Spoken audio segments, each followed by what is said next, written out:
केरल के एर्नाकुलम में हुए कल सीरियल धमाके में मरने वालों की संख्या 3 पहुंच गई है और इनमें से एक बच्ची भी है। इस मामले में शख्स ने ब्लास्ट की जिम्मेदारी लेते हुए सरेंडर किया है और इसका नाम डोमिनिक मार्टिन है।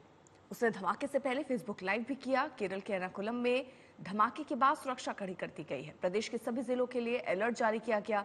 शुरुआती जांच के बाद पुलिस का दावा है कि धमाकों के लिए आईईडी का इस्तेमाल किया गया।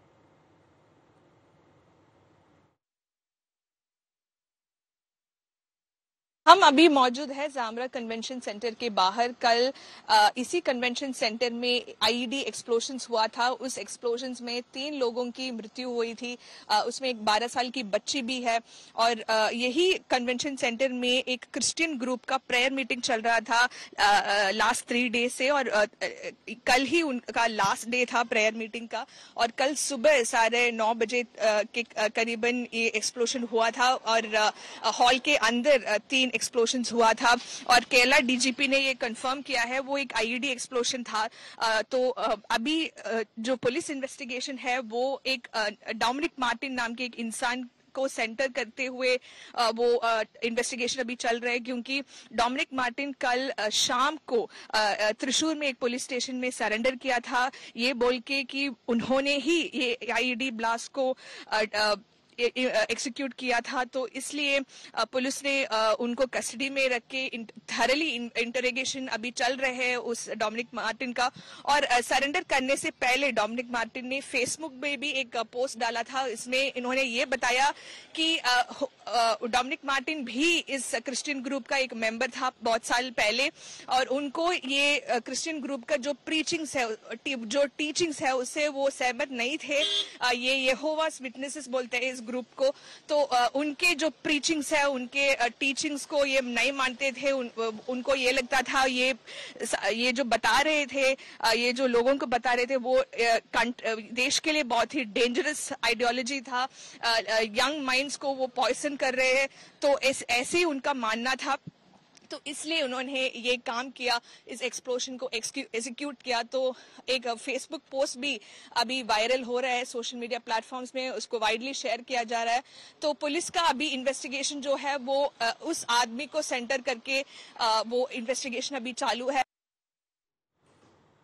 शिल्पा नायर हमारे साथ, हमारे सहयोगी इस वक्त जुड़ चुके और अपडेट के साथ। शिल्पा, देखिए सरेंडर तो कर दिया है, लेकिन ये धमाके कैसे प्लान किए, कैसे ये धमाके का सामान इकट्ठा किया, आगे जांच किस दिशा में चल रही है? क्या और लोग भी इसके साथ हो सकते हैं?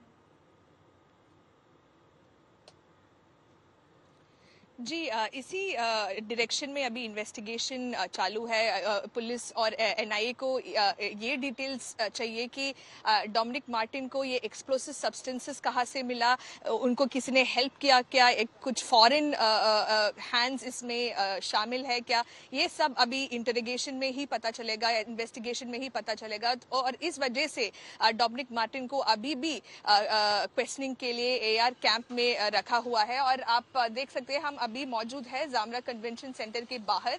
यही हुआ था कल सुबह आईईडी ब्लास्ट। इस हॉल के अंदर एक क्रिश्चियन ग्रुप का प्रेयर मीटिंग चल रहा था 3 दिन से, और कल उस प्रेयर मीटिंग का लास्ट दिन था। और सुबह करीबन 9:40 तक फर्स्ट एक्सप्लोजन वो ये हॉल के मिडिल में हुआ था, एक मिडिल पोर्शन में हुआ था। और उसके बाद 2-3 और एक्सप्लोजन्स हुए अंदर, और उसके बाद विजुअल्स में हम देख सकते थे बहुत आग फैला चुका था और स्मोक भी था। तो इस वजह से जो भी पार्टिसिपेंट्स थे अंदर, करीबन 2000 से भी ज्यादा लोग उस प्रेयर मीटिंग में शामिल थे कल। तो वो सब बाहर आ गए, एग्जिट डोर के हेल्प से वो सब बाहर आ गए। लेकिन इस एक्सप्लोजन में अभी 3 लोगों का मौत हुई है, एक 12 साल की बच्ची भी है उसमें। 50 लोगों का अभी ट्रीटमेंट चल रहा है हॉस्पिटल्स में। उनमें से थोड़े लोगों का कंडीशन सीरियस है, उनका बर्न इंजरीज थोड़ा सीरियस बताया जा रहा है। तो उनका स्पेशलाइज्ड ट्रीटमेंट अभी चालू है। और आप देख सकते हैं देखिए इसी बीच बड़ी खबर आ रही है और इसी से जुड़ी हुई ब्लास्ट के आरोपी डोमिनिक मार्टिन की कुंडली खंगालने में इस वक्त जांच एजेंसियां जुटी हुई हैं। कॉल डिटेल्स रिकॉर्ड से डोमिनिक के संपर्क में लोगों से भी हो रही है पूछताछ, और जांच के दौरान एजेंसियों को ये पता चला कि डोमिनिक मार्टिन कई साल यूएई में रहकर काम कर चुका है। करीब 2 महीने पहले ही भारत लौटा था। दुबई में इलेक्ट्रिक मैन के तौर पर यह काम करता था। तो ये अपडेट भी सामने आ रही है।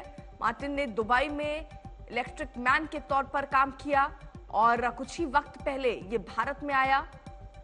कॉल डिटेल्स इस वक्त जांच एजेंसियां खंगाल रही हैं। किसके किसके संपर्क में था ये भी अब टटोला जा रहा है। जो मार्टिन के करीबी हैं उनसे भी पूछताछ हो रही है। यानी शिल्पा, अब इसका जो कनेक्शन है वो दुबई से भी जुड़ता हुआ नजर आ रहा है। कुछ ही महीने पहले दरअसल ये भारत लौटा है। जी, यही अभी सोर्सेस के मुताबिक हमें पता चल रहा है कि डोमिनिक मार्टिन जो है वो दुबई में कुछ साल काम किया था और थोड़ी देर पहले या फिर few months before is when he return to India. लेकिन केरला पुलिस का ये ऑफिशियल कंफर्मेशन नहीं आया है। उन्होंने ये ऑफिशियली तो मीडिया के साथ शेयर नहीं किया है, तो हम उस कंफर्मेशन का वेट करेंगे। क्या उनका कुछ दुबई कनेक्शंस था, क्या वहां से कुछ हेल्प मिला उनको। लेकिन उनका ये बैकग्राउंड यही हमें पता चल रहा है कि वो एक फोरमैन की तरह काम कर रहे थे, तो उनका टेक्निकल चीजों में कुछ एक्सपर्टीज रहा है। तो इसलिए शायद ये एक्सप्लोसिव डिवाइस बनाने में उनका थोड़ा खुद का नॉलेज भी यूज किया होगा, यही पुलिस सूत्र हमें बता रहे हैं अभी। लेकिन ऑफिशियल कंफर्मेशन अभी तक नहीं मिला है। पुलिस ने मीडिया से इस बात को डायरेक्टली शेयर नहीं किया है। अभी भी पूछताछ जारी है। डोमिनिक मार्टिन को यहाँ कलमशेरी के एआर कैंप में रखा हुआ है और उनका पूछताछ अभी जारी है। और अब हम आपको दिखा सकते हैं यहाँ के अभी जो ग्राउंड सिचुएशन। बिल्कुल, तो देखिए फिलहाल कुंडली खंगालने की कोशिश यहाँ पर हो रही है। कहाँ से इसके तार जुड़े हुए हैं इस पर भी बात हो रही। बहुत बहुत शुक्रिया आपका तमाम जानकारी के लिए। इस समय पूरी दुनिया में लोग कंफ्यूज्ड हैं। वो समझ नहीं पा रहे हैं क्या सही है क्या गलत है, क्या सच है क्या झूठ है। और ये स्पष्टता हम आपको अपने इस नए शो में देंगे। सब कुछ ब्लैक एंड व्हाइट में बताएंगे। इस शो में मेरे बालों के अलावा कुछ ग्रे नहीं होगा। हर खबर ब्लैक एंड व्हाइट की तरह बिल्कुल स्पष्ट होगी। इस समय पूरी दुनिया में लोग कंफ्यूज्ड हैं। वो समझ नहीं पा रहे हैं क्या सही है क्या गलत है, क्या सच है क्या झूठ है। और ये स्पष्टता हम आपको अपने इस नए शो में देंगे। सब कुछ ब्लैक एंड व्हाइट में बताएंगे। इस शो में मेरे बालों के अलावा कुछ ग्रे नहीं होगा। हर खबर ब्लैक एंड व्हाइट की तरह बिल्कुल स्पष्ट होगी। इस समय पूरी दुनिया में लोग कंफ्यूज्ड हैं। वो समझ नहीं पा रहे हैं क्या सही है क्या गलत है, क्या सच है क्या झूठ है। और ये स्पष्टता हम आपको अपने इस नए शो में देंगे। सब कुछ ब्लैक एंड व्हाइट में बताएंगे। इस शो में मेरे बालों के अलावा कुछ ग्रे नहीं होगा। हर खबर ब्लैक एंड व्हाइट की तरह बिल्कुल स्पष्ट होगी।